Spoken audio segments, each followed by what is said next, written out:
گہرے جنگل کی خاموشی میں جہاں سورج کی روشنی بھی دھیرے دھیرے زمین کو چھوتی ہے، وہاں ایک ایسا راز چھپا ہے جسے آج تک کوئی انسان پوری طرح نہ جان سکا۔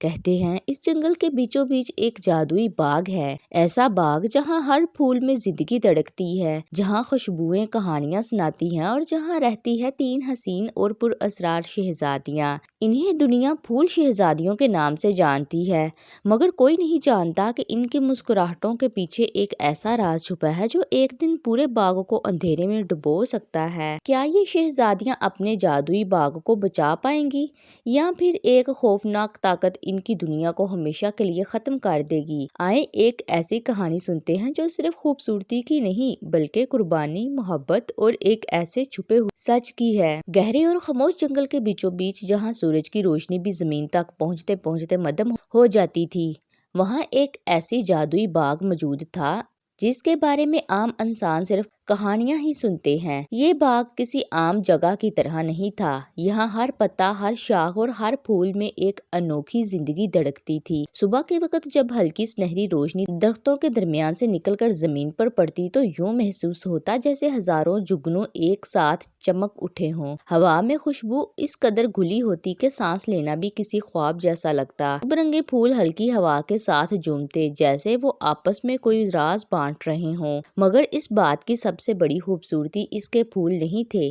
بلکہ وہ 3 شہزادیاں تھیں جنہیں اس باغ کی روح کہا جاتا تھا۔ زہرا، جس کی آنکھوں میں سکون اور دل میں بے انتہا نرمی تھی، وہ جب کبھی مرجھائے ہوئے پھول کو ہاتھ لگاتی تو وہ دوبارہ کھل اٹھتا۔ عائشہ، جو بہادر اور ہمت کی علامت تھی، اس کی موجودگی میں کوئی بھی خوف زیادہ دیر تک قائم نہیں رہ سکتا تھا۔ مریم، جو مسکراہٹ اور خوشی کا دوسرا نام تھی، اس کی ہنسی سے پورا باغ جگمگا اٹھتا تھا۔ یہ تینوں بہنیں نہ صرف ایک دوسرے سے بے حد محبت کرتی تھیں بلکہ اس باغ کے ہر ذرے سے جڑی ہوئی تھیں۔ ان کی سانسیں اس باغ کی خوشبو سے وابستہ تھیں اور ان کی خوشیاں ان پھولوں کی زندگی سے۔ ہر صبح وہ تینوں ایک ساتھ باغ میں نکلتی، زہرا نرمی سے پھولوں کو چھوتی، عائشہ ارد گرد کی حفاظت کا خیال رکھتی اور مریم ہنستے ہوئے تتلیوں کے پیچھے دوڑتی۔ ایسا لگتا تھا جیسے وقت نے اس جگہ کو روک دیا ہو، جیسے یہاں کبھی کوئی دکھ، کوئی خوف داخل ہی نہ ہو سکتا ہو۔ مگر ہر خوبصورتی کے پیچھے ایک سایہ ضرور ہوتا ہے، اور اس جادوئی باغ پر ایک سایہ منڈلا رہا تھا، ایک ایسا سایہ جس کا احساس ابھی کسی کو نہیں تھا۔ ایک دن جب شام کا وقت تھا اور آسمان سرخی مائل ہو چکا تھا، اچانک ایک ٹھنڈی اور اجنبی ہوا باغ میں داخل ہوئی۔ اس ہوا میں وہ خوشبو نہیں تھی جو ہمیشہ یہاں محسوس ہوتی تھی، بلکہ اس میں ایک عجیب سی سرد مہری اور خوف چھپا ہوا تھا۔ زہرا اچانک رک گئی۔ تم لوگوں نے محسوس کیا؟ اس نے دھیرے سے کہا۔ عائشہ نے فوراً ارد گرد نظریں دوڑائیں۔ اس کی آنکھوں میں حیرانگی آ گئی۔ ہاں، کچھ ٹھیک نہیں ہے۔ مریم، جو ہمیشہ ہنستی رہتی تھی، اس بار خاموش ہو گئی۔ مجھے ڈر لگ رہا ہے۔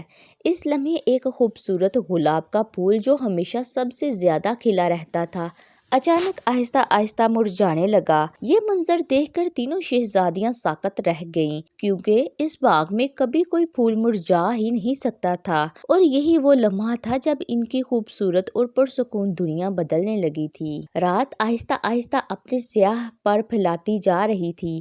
آسمان پر چاند تو موجود تھا، مگر اس کی روشنی بھی آج کچھ مدھم اور بے جان سی لگ رہی تھی، جیسے وہ بھی کسی انجانے خوف سے کانپ رہا ہو۔ جنگل جو دن کے وقت زندگی سے بھرپور ہوتا تھا، اب ایک عجیب سی خاموشی میں ڈوبا ہوا تھا۔ ہوا بھی جیسے رک رک کر سانس لے رہی تھی۔ درختوں کے لمبے سائے زمین پر اس طرح پھیل گئے تھے جیسے کوئی اندھیری مخلوق آہستہ آہستہ رینگ رہی ہو، اور ایسی خاموشی کے بیچ وہ جادوئی باغ بھی آج کچھ بدلا بدلا سا لگ رہا تھا۔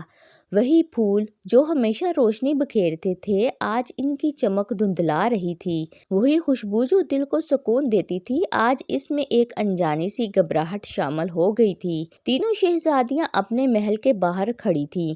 مریم نے آسمان کی طرف دیکھا، اس کی آنکھوں میں پہلی بار خوف جھلک رہا تھا۔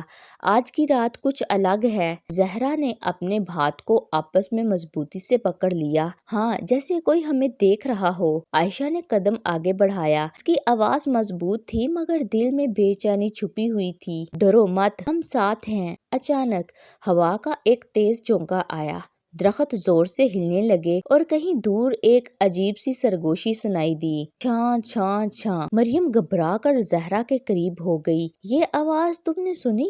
زہرا نے سر ہلایا مگر اس کے ہونٹ خشک ہو چکے تھے۔ اسی لمحے ایک جو محل کے دروازے کے قریب کھلا ہوا تھا آہستہ آہستہ جھکنے لگا، پھر اس کی پتیاں ایک ایک کر کے گرنے لگی۔ زمین پر گرتے ہی وہ سیاہ ہو گئی، تینوں شہزادیاں جیسے پتھر کی ہو گئی۔ یہ ناممکن ہے، زہرا نے سرگوشی کی۔ اچانک آسمان پر بادل چھا گئے، چاند مکمل طور پر چھپ گیا اور پورا باغ گہرے اندھیرے میں ڈوب گیا۔ اب صرف ہوا کی سرسراہٹ تھی اور وہ عجیب سی ہنسی، ہاں ہنسی، دھیمی، خوفناک اور دل کو کانپ دینے والی۔ ہا ہا ہا۔ مریم کی آنکھوں میں آنسو آ گئے۔ یہ کون ہے؟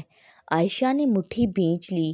جو بھی ہے اس کا ہم مقابلہ کریں گے۔ مگر اندر کہیں ان تینوں کو احساس ہو چکا تھا کہ یہ کوئی عام رات نہیں، یہ ایک ایسی رات ہے جو ان کی زندگی ہمیشہ کے لیے بدل دے گی اور شاید ان کی جادوئی باغ کی آخری رات بھی ثابت ہو سکتی ہے۔ رات اپنی گہرائی کی انتہا کو چھو رہی تھی۔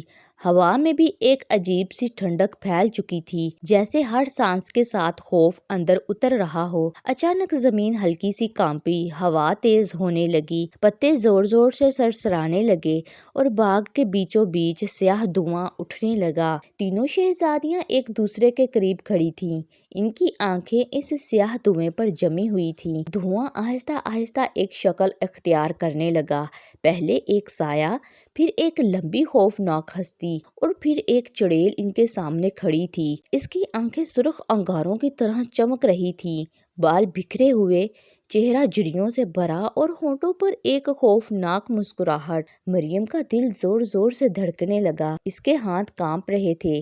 یہ یہی ہے، اس نے بامشکل کہا۔ زہرا نے اپنی ہمت جمع کی مگر اس کی آنکھوں میں بھی خوف صاف نظر آ رہا تھا۔ عائشہ نے قدم آگے بڑھایا، اس کے اندر ڈر تھا مگر اس سے بڑی چیز اس کی بہادری تھی۔ چڑیل زور سے ہنسی، ہا ہا ہا، آخر تم تینوں میرے سامنے آ ہی گئیں، پھولوں کی نازک شہزادیاں۔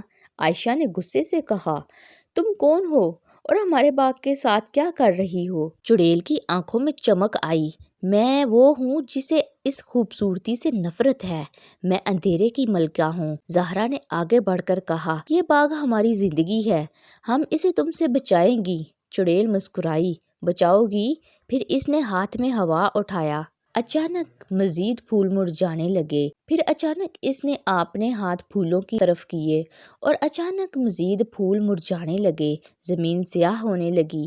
مریم چیخ پڑی، رکو پلیز، یہ مت کرو۔ چڑیل نے اس کی طرف دیکھا، اگر تم اپنے باغ کو بچانا چاہتی ہو، وہ آہستہ آہستہ ان کے قریب آئی، تو تم میں سے کسی ایک کو اپنی طاقت چھوڑنی ہوگی، ہمیشہ کے لیے۔ خاموشی چھا گئی، ہوا بھی رک گئی، تینوں بہنیں ایک دوسرے کو دیکھنے لگیں۔ یہ فیصلہ آسان نہیں تھا، یہ صرف طاقت کا نہیں بلکہ قربانی کا سوال تھا۔ مریم نے آہستہ قدم آگے بڑھایا، اگر تم میری طاقت دینے سے سب بچ سکتے ہیں تو میں تیار ہوں۔ نہیں، زہرا اور عائشہ ایک ساتھ چلائیں۔ چڑیل کے ہونٹوں پر ایک خطرناک مسکراہٹ پھیل گئی اور اسی لمحے آسمان پر بجلی چمکی اور کہانی ایک نئے موڑ پر پہنچ گئی۔ چڑیل کے سامنے تینوں شہزادیاں کھڑی تھیں، زمین سیاہ ہو چکی تھی، پھول مرجھا کر جھک چکے تھے۔ مریم آہستہ آہستہ آگے بڑھی، اس کے قدم کانپ رہے تھے مگر اس کی آنکھوں میں ایک عجیب سی روشنی تھی۔ زہرا کی آنکھوں میں آنسو بہنے لگے، مریم تم ایسا نہیں کر سکتی، ہم تمہیں کھو نہیں سکتی۔ عائشہ نے اس کا ہاتھ مضبوطی سے پکڑ لیا، ہم تینوں ساتھ ہیں، ہم کوئی اور راستہ نکال لیں گی۔ مگر مریم آہستہ سے اپنا ہاتھ چھڑا لیا، اس کے چہرے پر ایک نرم سی مسکراہٹ تھی مگر اس کے پیچھے چھپا درد صاف محسوس ہو رہا تھا۔ مریم دھیرے سے بولی، اگر میری وجہ سے یہ باغ زندہ رہ سکتا ہے، اگر تم دونوں محفوظ رہ سکتی ہو تو پھر یہی میرا فیصلہ ہے۔ زہرا روتے ہوئے بولی، یہ قربانی نہیں، یہ خود کو ختم کرنا ہے۔ مریم نے سر ہلایا، نہیں، یہ محبت ہے۔ چڑیل نے زور سے ہنستے ہوئے کہا، تو پھر آؤ اپنی طاقت مجھے دے دو۔ مریم نے آنکھیں بند کر لی۔ اچانک اس کے جسم سے ایک نرم سنہری روشنی نکلنے لگی۔ وہ روشنی آہستہ آہستہ ہوا میں پھیل گئی۔ جیسے ہی روشنی چڑیل کی طرف بڑھی کچھ عجیب ہوا۔ چڑیل چیخ اٹھی، یہ کیا؟ وہ پیچھے ہٹنے لگی۔ روشنی اور تیز ہو گئی۔ زہرا حیران ہو کر بولی، یہ صرف طاقت نہیں، یہ تو محبت ہے۔ عائشہ کی آنکھوں میں امید چمکنے لگی۔ سچی محبت جیسے کوئی اندھیرا شکست نہیں دے سکتا۔ چڑیل نے آخری بار چیخ کر جادو کرنے کی کوشش کی، مگر روشنی اس پر غالب آ گئی۔ نہیں نہیں، اور ایک زوردار چمک کے ساتھ چڑیل کا وجود ہوا میں تحلیل ہونے لگا۔ اچانک ہوا رک گئی، بادل جھٹ گئے، چاند دوبارہ چمکنے لگا اور باغ دوبارہ زندہ ہونے لگا۔ مرجھائے ہوئے پھول کھلنے لگے، خوشبو واپس آ گئی، مگر مریم زمین پر بے ہوش گر چکی تھی۔